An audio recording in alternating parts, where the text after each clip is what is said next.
What if I told you the Bible contains a wealth code so powerful that the richest man who ever lived attributed his entire fortune to it, yet most spiritual seekers completely misread it?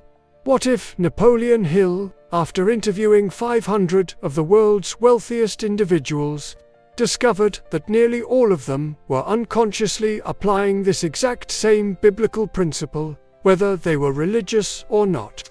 You've been told to choose: serve God or build wealth. But what if that's the greatest lie ever sold to sincere spiritual seekers? What if the division between spiritual prosperity and material abundance is the very deception keeping you trapped in cycles of lack? The crushing weight of financial struggle has a way of making even the strongest spirit question its purpose.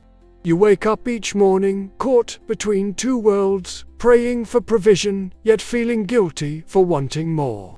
Stepping into hushed conversations with God about money that feel almost shameful. This invisible war between your spiritual nature and your material needs has drained more of your energy than you realize. Today, that war ends.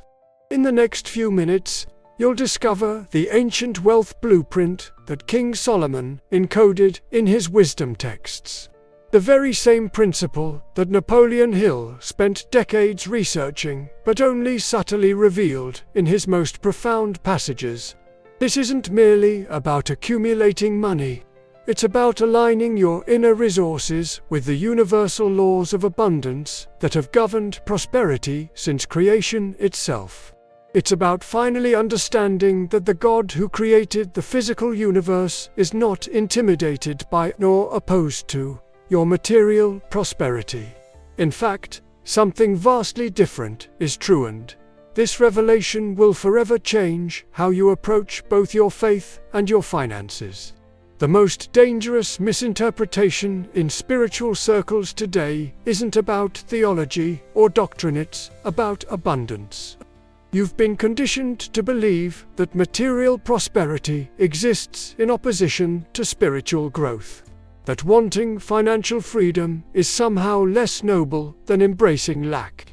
This false dichotomy has created a spiritual schizophrenia in millions of sincere believers who secretly wonder, if God loves me, why am I struggling to pay my bills?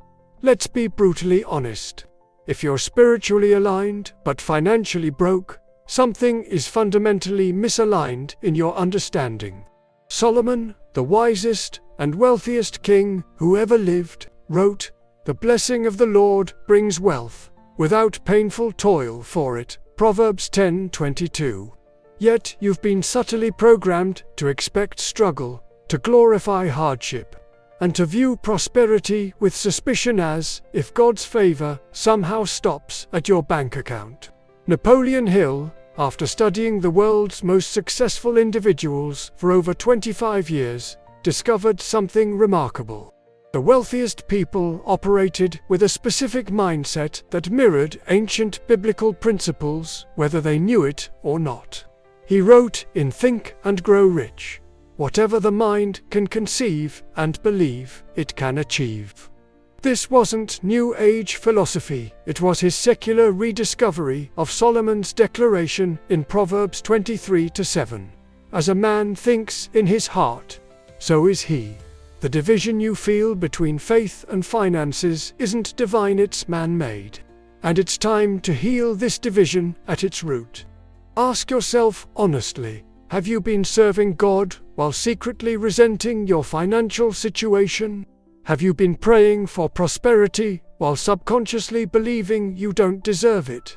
This contradiction is tearing you apart from the inside, and until you resolve it, you'll remain trapped in cycles of lack that dishonor both your divine potential and your practical needs. When Solomon became king, God appeared to him and said, "Ask for whatever you want me to give you."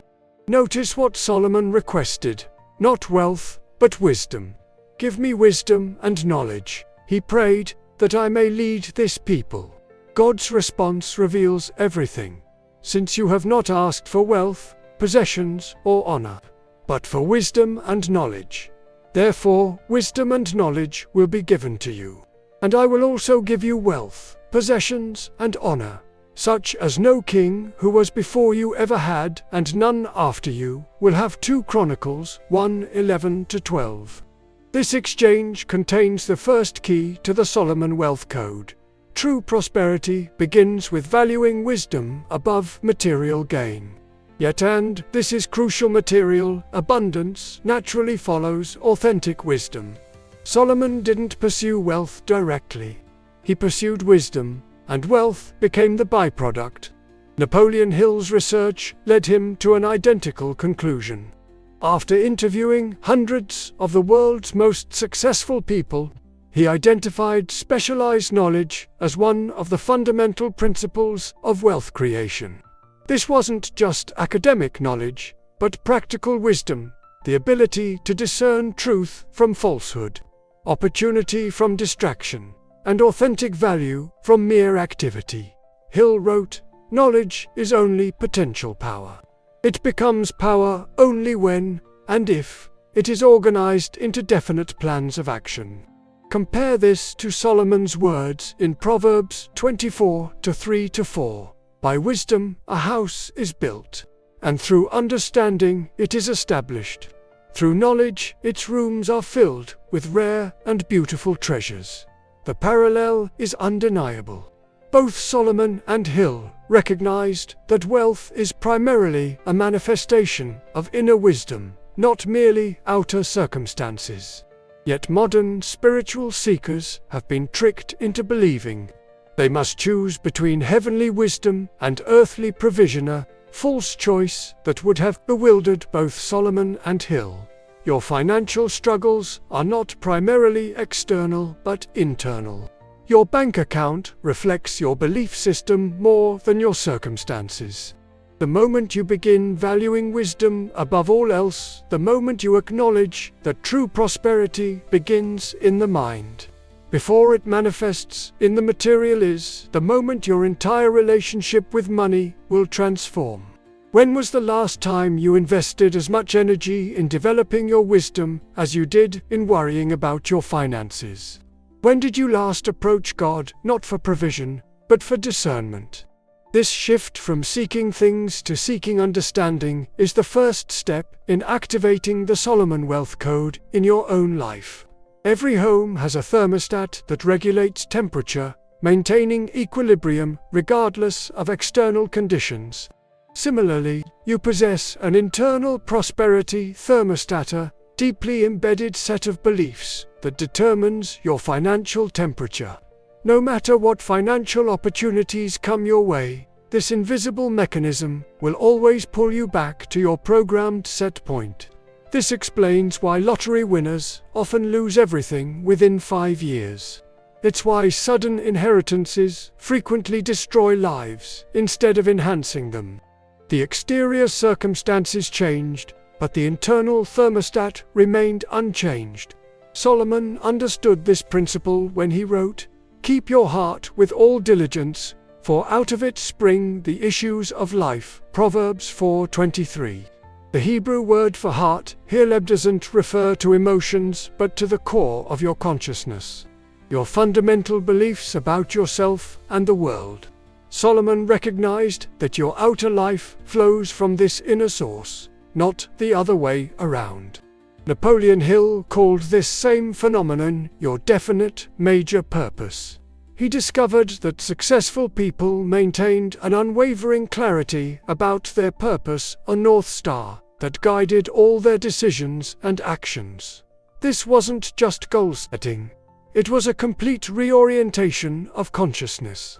Whatever the mind can conceive and believe, Hill wrote, it can achieve. Your prosperity thermostat was set long ago through a combination of early experiences, parental comments about money, religious teachings, and societal programming.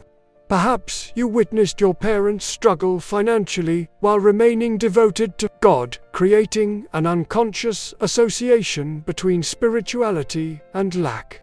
Maybe you absorbed messages that money is the root of all evil, a misquotation that omits the love of from the original text. Or perhaps you were taught that poverty is somehow more virtuous, more spiritual than abundance. These invisible barriers are operating right now, sabotaging your financial growth without your awareness.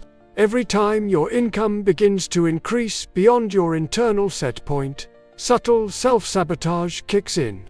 You make poor decisions. Unexpected expenses arise. Opportunities slip through your fingers. Not because God is limiting you, but because your unconscious mind is enforcing the financial temperature it believes is safe or spiritual. Ask yourself, what is your current prosperity thermostat setting? What invisible ceiling have you placed on your financial potential? And most importantly, who set that thermostat? Was it God's design for your life, or was it human misinterpretation of divine principles? It's time to reset the thermostat. And that begins with acknowledging a profound truth. God never intended prosperity to be separate from spirituality. They are two expressions of the same divine flow. The very first chapter of Scripture reveals something profound about God's nature. As God created the universe, a pattern emerged. Creation, evaluation, expansion. God saw that it was good. Be fruitful and multiply. The biblical creation story isn't just theologize, the divine template for abundance. Look closely at Genesis. God didn't create scarcity. He created abundance. He didn't make one fish, but fish that would multiply and fill the seas. He didn't create one tree, but seeds within fruit that would reproduce exponentially. The entire design of creation points to expansion, multiplication, and overflow, not limitation, scarcity, or just enough. And then this is crucial: God created humans in His image. If God's nature is creative abundance, and you're made in that image, then your natural state is also creative abundance. Limitation isn't your divine design, it's a distortion of your true nature. Napoleon Hill discovered this same principle through empirical research, not religious doctrine. He observed that successful people aligned with what he called infinite intelligence, our universo, creative force that manifests through human imagination and belief. The most successful individuals, Hill noted, understood that abundance was the natural order of things, not a rare exception requiring ruthless competition. Hill wrote, "The starting point of all achievement is desire. Keep this constantly in mind. Weak desires bring weak results, just as a small fire makes a small amount of heat." Compare this to Jesus' words. "According to your faith, let it be done to you." Matthew 9:29. Both recognized that our expectations, our internal vision, determines what we're able to receive. Your struggle with finances isn't because prosperity is unspiritual. It's because you've disconnected from the abundance principle woven into creation itself. You're trying to manifest prosperity while subconsciously believing in scarcity.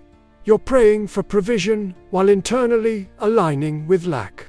This contradiction creates the very struggle you're trying to overcome. Solomon captured this in Proverbs 11:24-25. One person gives freely, yet gains even more. Another withholds unduly, but comes to poverty. A generous person will prosper. Whoever refreshes others will be refreshed. This isn't just poetic moralism, it's Solomon describing how abundance actually works.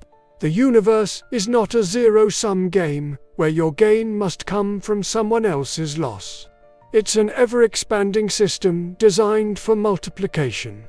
Consider this: if you truly believe that, the deepest level of your being, that abundance is God's design for your life, how would you approach each day differently? How would your decisions, your prayers, Your actions change if you operated from a mindset of divine overflow rather than anxious scarcity. This isn't positive thinking. It's spiritual alignment. It's reconnecting with the abundance principle that God wove into creation and into your very DNA. Solomon wrote in Proverbs 11:25, "The generous will prosper. Those who refresh others will themselves be refreshed." This wasn't just moral advice, it was a precise description of the universe's operating system. Napoleon Hill called this exact same principle the law of compensation, observing that financial reward always follows value creation in exact proportion. Here's the revelation that will transform your relationship with money forever. Wealth is not primarily about what you get. It's about what you give. It's not about accumulation. It's about circulation. The moment you shift from asking, "How can I make more money?" to asking, "How can I create more value?" is the moment your entire financial reality begins to transform. Every financial struggle you're experiencing right now can be traced back to a misalignment with this principle. You've been focused on the receiving rather than the giving. You've been asking God to send you money without asking how you can become a more valuable servant to others. This inverted priority system contradicts both spiritual and natural law. Jesus himself articulated this principle with perfect clarity. "Give, and it will be given to you. A good measure, pressed down, shaken together, and running over, will be poured into your lap. For with the measure you use, it will be measured to you." Luke 6:38. This wasn't just a promise about generosity. It was Jesus revealing how the universe functions at a fundamental level. Napoleon Hill, after studying the world's most successful individuals, arrived at the identical conclusion. It is literally true that you can succeed best and quickest by helping others to succeed. The wealthiest individuals he studied were invariably those who created the most value for others, who solved problems, filled needs, and served at the highest level. This equivalence formula that you're receiving is directly proportional to your giving explains why mere positive thinking or visualization often fails to produce lasting financial results. You can affirm abundance all day long, but if you're not actively creating value for others, you're violating the fundamental principle of wealth creation. The question is not whether this principle is true. The question is whether you're aligned with it. Are you primarily focused on getting or on giving? Are you asking how much you can receive or how much value you can create?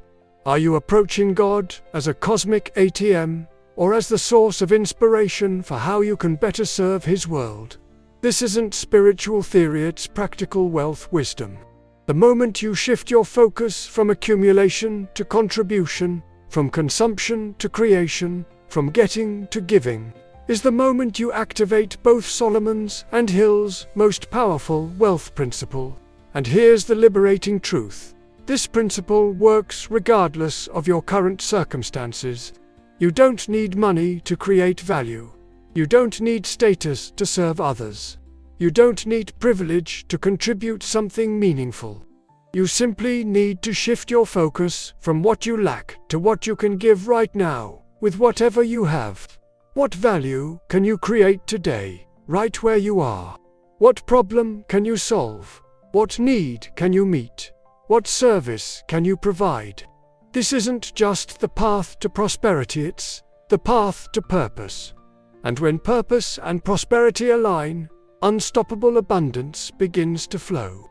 Solomon wrote, "As he thinks in his heart, so is he." Proverbs 23:7. Over 3,000 years later, Napoleon Hill would echo this ancient wisdom after decades of research. Whatever the mind can conceive and believe, it can achieve. Both recognized the same profound truth. Your thoughts are not merely reflections of your reality, they are the architects of it. This isn't magical thinking. It's the recognition that consciousness precedes manifestation in every area of life. Nothing is created in the physical world that wasn't first created in someone's mind. The building you're sitting in, the device you're holding, the clothes you're wearing all began as thoughts before becoming things. The same principle applies to your financial life. Your current monetary situation isn't random, it's the precise manifestation of your predominant thoughts about money, success, and your worthiness to receive abundance. The painful gap between your financial desires and your financial reality exists because your conscious wishes are being overridden by your unconscious beliefs. Jesus understood this principle perfectly. According to your faith, let it be done to you. Matthew 9:29. Notice he didn't say according to God's predetermination, or according to your past, or according to the economy. He said, according to your faith, your deep belief system. This wasn't Jesus being metaphorical. It was Jesus revealing how reality actually works. Napoleon Hill called this process autosuggestion, the ability to reprogram your subconscious mind through persistent, emotionally charged thoughts. He discovered that successful people had mastered this ability, whether they realized it or not. They maintained unwavering faith in their vision, despite temporary setbacks or external evidence to the contrary. Your mind operates much like fertile soil. It doesn't judge the seeds you plant. It simply grows whatever you sow. Right now, your financial life is revealing exactly what you've been planting. If you're experiencing lack, struggle, or never enough, it's because you've been unconsciously sowing those very thoughts often, while consciously praying for the opposite. The biblical principle is clear. Do not be deceived. God cannot be mocked. A man reaps what he sows. Galatians 6-7. This isn't divine punishment. It's spiritual physics. You cannot consistently think thoughts of scarcity while expecting abundance to manifest, any more than you can plant apple seeds while expecting oranges to grow. Here's the practical application. Begin monitoring your thoughts about money with ruthless honesty.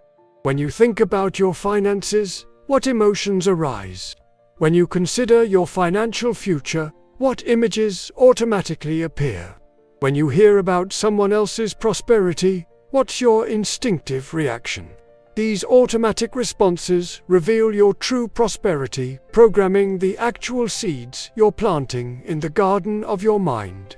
Then, with deliberate intention, begin replacing thoughts of lack with thoughts of abundance. Not as wishful thinking, but as alignment with divine truth. Scripture declares that God gives you the ability to produce wealth. Deuteronomy 8:18. Napoleon Hill observed that wealth begins with a state of mind fixed in positive belief. Both recognized that prosperity starts with mental alignment before it manifests as material reality. This isn't about denying current financial challenges. It's about refusing to let those temporary conditions define your permanent identity or determine your financial destiny. It's about recognizing, as both Solomon and Hill did, that your thoughts are the gateway between the invisible world of potential and the visible world of manifestation. What financial reality are you creating with your predominant thoughts right now? And more importantly, are you ready to claim the divine authority to change those thoughts, and therefore change your financial future?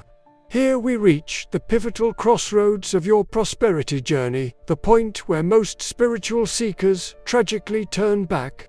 There's a seeming contradiction at the heart of biblical prosperity that causes many sincere believers to abandon their pursuit altogether. The paradox of surrender and initiative. Scripture clearly teaches dependence on God.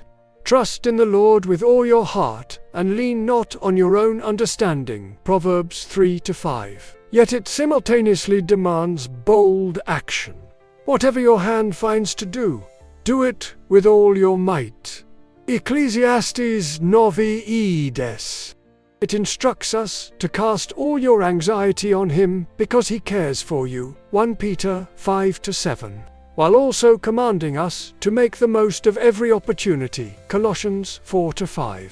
This apparent contradiction has created a prosperity paralysis in countless believers. Should you surrender to God's will or actively pursue wealth? Should you wait for divine provision or strategically build your fortune? This confusion leads many to do nothing at all, praying for abundance while taking no tangible steps toward it, then wondering why their financial situation never improves. Napoleon Hill encountered this exact same paradox in his research. The most successful individuals he studied combined an almost mystical faith in infinite intelligence with relentless personal initiative. They surrendered to a higher wisdom while simultaneously taking massive action toward their goals. They didn't see these as contradictory approaches, but as complementary aspects of the same success process. Here's the revelation that resolves this paradox once and for all. True surrender to God is not passive resignation, it's active alignment. It's not about doing nothing. It's about doing everything from a place of divine guidance rather than ego-driven striving. Jesus captured this perfectly when he said, "I can of myself do nothing. I seek not my own will, but the will of the Father who sent me." John 5:30. Yet, this same Jesus took decisive action, made strategic decisions, and built a world-changing movement. His surrender didn't diminish his initiative. It directed it. This is the prosperity sweet spot that both Solomon and Hill discovered. The perfect balance between yielding to higher wisdom and taking bold, decisive action. Solomon wrote, "Commit to the Lord whatever you do, and He will establish your plans." Proverbs 16:3. Notice the dual responsibility. You commit and act. God establishes and confirms. The question isn't whether you should trust God or take action toward prosperity. The question is whether your actions are flowing from divine guidance or merely from fear, greed, or social programming. Are you building wealth in alignment with your God-given purpose, or are you chasing money as an end in itself? Are you surrendering the outcome while maximizing your effort? Or are you using waiting on God as an excuse for financial passivity? This is where many spiritual seekers face a moment of brutal honesty. You say you're trusting God for provision, but are you taking the practical steps that provision requires? You pray for financial breakthrough, but have you developed the skills, knowledge, and work ethic necessary for that breakthrough to occur? You ask God for doors to open, but are you actively knocking on any doors? Napoleon Hill observed that successful people maintained unwavering faith while simultaneously developing detailed plans and taking persistent action. This wasn't coincidence, it was their unconscious application of this biblical prosperity paradox. They understood at some level that surrender and initiative aren't contradictory forces. They're complementary powers that, when combined, create unstoppable momentum. Your financial breakthrough will come not when you choose between trusting God and taking action, but when you recognize that authentic trust manifests as inspired action, not frantic striving, not passive waiting, but purposeful doing from a place of divine guidance and absolute faith. This is the turning point. This is where theory becomes practice, where spiritual understanding transforms into material reality, where prayers become plans and plans become prosperity. You've intellectually understood the principles. Now comes the moment of decision. Will you continue in financial passivity while spiritualizing your inaction? Or will you embrace both the surrender and the initiative required for true God-aligned prosperity? The choice is yours. And everything your financial future, your impact potential, your spiritual integrity hangs in the balance. Let's confront the most uncomfortable truth about your current financial situation. You are harvesting exactly what you have planted, not what you've wished for, not what you've prayed for, not what you've visualized or affirmed or hoped would magically appear. You are reaping precisely what you have sown through your consistent actions and decisions. This principle forms the bedrock of both biblical wisdom and Napoleon Hill's success philosophy. Scripture states it plainly: do not be deceived.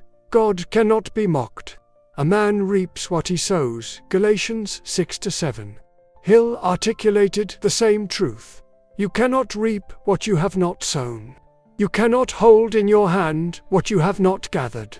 The stark reality is that most people are trying to harvest financial crops they never planted. They want wealth, but they've sown seeds of minimum effort. They desire prosperity, but they've planted seeds of haphazard financial management. They pray for abundance, but their daily actions contradict those very prayers. Then they wonder why God isn't blessing their finances. Solomon understood that wishful thinking produces nothing. All hard work brings a profit, but mere talk leads only to poverty. Proverbs 14:23. Napoleon Hill, after studying hundreds of successful individuals, reached the identical conclusion: wishing will not bring riches, but desiring riches with a state of mind that becomes an obsession, then planning definite ways and means to acquire riches, and backing those plans with persistence which does not recognize failure, will bring riches. The gap between your financial desires and your financial reality isn't because of bad luck, economic conditions, or divine withholding. It exists because you haven't planted the specific seeds required for the harvest you desire. Here's where spiritual deception often creeps in. Many believers use faith as a substitute for action, thinking that strong belief alone will manifest what they haven't actually worked toward. They quote, "Faith without works is dead," while consistently demonstrating precisely that kind of lifeless faith: believing without doing, praying without acting, wishing without working. Napoleon Hill called this the psychology of alibis, the endless excuses people make for why they haven't achieved their financial goals. If only I had more time. If only I had better connections. If only the economy was stronger. These alibis serve one purpose: to absolve you of responsibility for your current financial condition and place the blame on external circumstances. The biblical narrative offers no support for this passive approach. When Jesus told the parable of the talents, Matthew 25-14:30, he praised the servants who actively invested what they were given and condemned the servant who buried his talent and did nothing. The principle is clear. God provides the seed, but you must plant it through decisive action. This means something profoundly uncomfortable. If you're not experiencing the financial harvest you desire, you must change what you're planting. Your current actions, your actual seeds, are creating your future reality far more powerfully than your wishes, prayers, or intentions. Ask yourself these confronting questions. What specific seeds am I planting daily toward my financial prosperity? Am I consistently developing valuable skills, or am I merely wishing for more income? Am I strategically investing what I have, or am I waiting for more before I begin? Am I serving others with excellence, or am I focused primarily on what I can get? The biblical promise is absolute.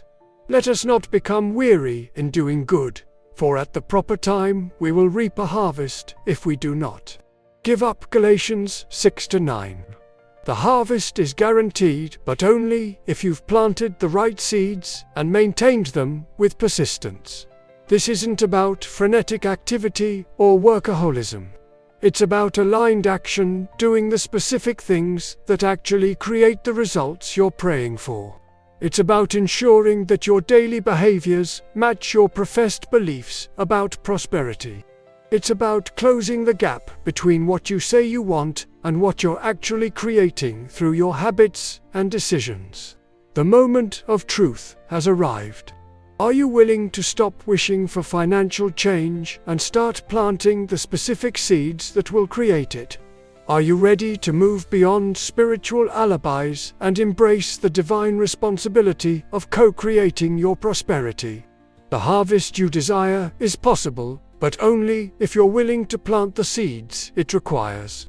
One of the most overlooked aspects of biblical prosperity is its communal nature. Solomon wrote, "Two are better than one, because they have a good return for their labor. A cord of 3 strands is not quickly broken." Ecclesiastes 4. 9,2. This wasn't just poetic imagery. It was practical wealth wisdom. Solomon recognized that prosperity accelerates through strategic relationships and collapses in isolation. After studying hundreds of the world's most successful individuals, Napoleon Hill came to the identical conclusion. He called it the mastermind principle, the exponential power generated when 2 or more minds unite around a specific purpose. Hill observed that no one achieves significant wealth entirely on their own. Every financial breakthrough is facilitated through strategic alliances with others who bring complementary abilities, perspectives, and resources. Yet here we find another devastating prosperity error that keeps sincere believers financially stunted. The myth of independent achievement. You've been subtly conditioned to view your financial journey as a solo pathia, personal relationship with God. Your individual effort, your private prayers. This individualistic approach contradicts both biblical wisdom and practical success principles. Look closely at Scripture and you'll discover that God consistently works through relationships to manifest prosperity. Joseph's breakthrough came through his connection with Pharaoh. David's kingship was established through his covenant with Jonathan. Solomon's wealth expanded through strategic alliances with neighboring kingdoms. Even Jesus himself built a team of 12 before launching his world-changing mission. Napoleon Hill discovered that behind every fortune was a carefully constructed network of relationships, what he called a mastermind alliance. He wrote, "No individual may have great power without availing himself of the mastermind. Economic advantages may be created by any person who surrounds himself with the advice, counsel, and personal cooperation of a group who are willing to lend him wholehearted aid in a spirit of perfect harmony." Your financial isolation isn't spiritual, it's self-sabotaging. The belief that you must figure everything out alone, that asking for help demonstrates weakness. The true faith means solving your own problems. These toxic mindsets block the very collaborative channels through which God often sends prosperity. The question isn't whether you should build strategic alliances for your financial growth. The question is, who should be in your prosperity circle whose wisdom, resources, and collaboration will accelerate your wealth journey while keeping you aligned with your values and purpose. Solomon advised, "Walk with the wise and become wise, for a companion of fools suffers harm." Proverbs 13:20. Napoleon Hill similarly warned that you become the average of the 5 people you spend the most time with. Both recognized that your financial mindset, therefore, your financial results is profoundly shaped by your consistent associations. This requires brutal honesty. Who are you currently walking with on your prosperity journey? Do the 5 people closest to you expand your financial vision or constrict it? Do they challenge your limiting beliefs or reinforce them? Do they model the prosperity you desire, or do they normalize the financial mediocrity you're trying to overcome? The painful truth is that your current financial condition reflects the prosperity consciousness of your closest associations. If you're surrounded by people who complain about money, who view wealth with suspicion, who spiritualize financial struggle, their mindset is setting the ceiling on your potential, whether you realize it or not. Creating a prosperity mastermind isn't about abandoning current relationships. It's about strategically expanding your circle to include people who can elevate your financial thinking, challenge your limitations, and collaborate in your wealth creation. As Solomon wrote, plans fail for lack of counsel, but with many advisors they succeed. Proverbs 15:22. This might be the most important question on your prosperity journey. Who needs to be in your financial inner circle? Whose wisdom, experience, and collaboration could exponentially accelerate your wealth creation? And, most importantly, what immediate step will you take to begin building this strategic alliance? Your financial breakthrough isn't waiting for more information, another strategy, or a miraculous intervention. It's waiting for you to break the pattern of isolated striving and embrace the collaborative prosperity that both Solomon and Hill discovered is the true path to lasting wealth. We've reached the critical juncture where most people fail in their prosperity journey, the gap between knowing and doing, between understanding principles and embodying them. Solomon captured this tragic pattern when he wrote, "The sluggard craves and gets nothing, but the desires of the diligent are fully satisfied." Proverbs 13:4. Knowledge without application produces nothing but frustration. Napoleon Hill observed this same phenomenon after decades of studying success. He noted that most people possess enough knowledge to become wealthy but lack the decisive action to transform that knowledge into results. Knowledge is not power, Hill wrote. It is only potential power.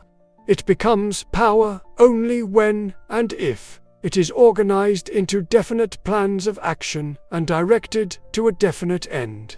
The uncomfortable truth is that you've probably heard much of this wisdom before. You've read books, attended seminars, listened to teachings all promising financial transformation. Yet, your bank account remains largely unchanged. Why? Because intellectual understanding by itself changes nothing. Only embodied wisdom knowledge, translated into consistent action, has the power to transform your financial reality. Jesus addressed this exact issue when he said, "Everyone who hears these words of mine and puts them into practice is like a wise man who built his house on the rock. But everyone who hears these words of mine and does not put them into practice is like a foolish man who built his house on sand." Matthew 7:24-26. The difference wasn't in hearing, it was in doing. This is where your prosperity journey faces its ultimate test. Will the wisdom you've absorbed remain interesting theory, or will it become your lived experience? Will these principles be concepts you agree with, or identities you embody? Will your knowledge of these truths make you a more informed person, or will your application of them make you a transformed person? Napoleon Hill called this decisive moment definiteness of purpose, the point where vague desires crystallize into unwavering commitment. He observed that successful people move from wishy-washy intentions to absolute determination. They stop dabbling and start dedicating. They cease exploring options and begin executing plans. Solomon described this same quality. The plans of the diligent lead to profit as surely as haste leads to poverty. Proverbs 21:5. The Hebrew word for diligent here teretz means decisive, determined, sharply defined. It describes someone who isn't merely interested in prosperity, but is utterly committed to it. Someone whose clarity of purpose cuts through all distractions and excuses. The moment has arrived for you to move from spiritual consumer to prosperity creator, from passive learner to active manifester, from someone who knows the principles to someone who lives them. This transition requires more than mental agreement. It demands a fundamental identity shift at the core of your being. Ask yourself, am I willing to become the person these principles describe? Am I ready to stop waiting for financial change and start creating it? Am I prepared to move beyond comfortable theory into uncomfortable transformation? This isn't about perfection. It's about direction. It's not about instant results. It's about consistent alignment. It's about waking up each morning and consciously choosing to embody these prosperity truths, to think, speak, and act from this new identity rather than from your old patterns of lack and limitation. Napoleon Hill discovered that successful people make decisions quickly and change them slowly, while unsuccessful people make decisions slowly and change them quickly. Your prosperity activation begins with a decisive commitment, not just to know these principles, but to become them. Not just to understand this wisdom, but to embody it so completely that your entire financial reality has no choice but to transform in response. The choice stands before you now. Will you continue collecting prosperity knowledge while your financial situation remains unchanged? Or will you cross the threshold from information to transformation, from knowing to becoming, from spiritual theory to lived reality? Everything you desire, financial freedom, impact potential, legacy creation awaits your decision. Not someday. Not eventually. Now, you stand at the intersection of ancient wisdom and modern application. Between Solomon's prosperity secrets and Napoleon Hill's success principles, the map has been revealed, the hidden connection between spiritual truth and material abundance. The precise pathway from divine wisdom to tangible wealth. This journey began with a revolutionary premise, that the division between spiritual prosperity and material abundance is a man-made deception, not a divine design. You've discovered that God's nature is abundance, that your true identity is creative prosperity, and that the universe operates on principles of expansion, not limitation. The Solomonic Wealth Code has been decoded. True prosperity begins with valuing wisdom above material gain, recognizing that your outer circumstances reflect your inner beliefs, understanding that receiving is proportional to giving, and acknowledging that thoughts transform into things through the alchemy of consistent focus and emotional energy. You've confronted the prosperity paradox, learning that authentic surrender to God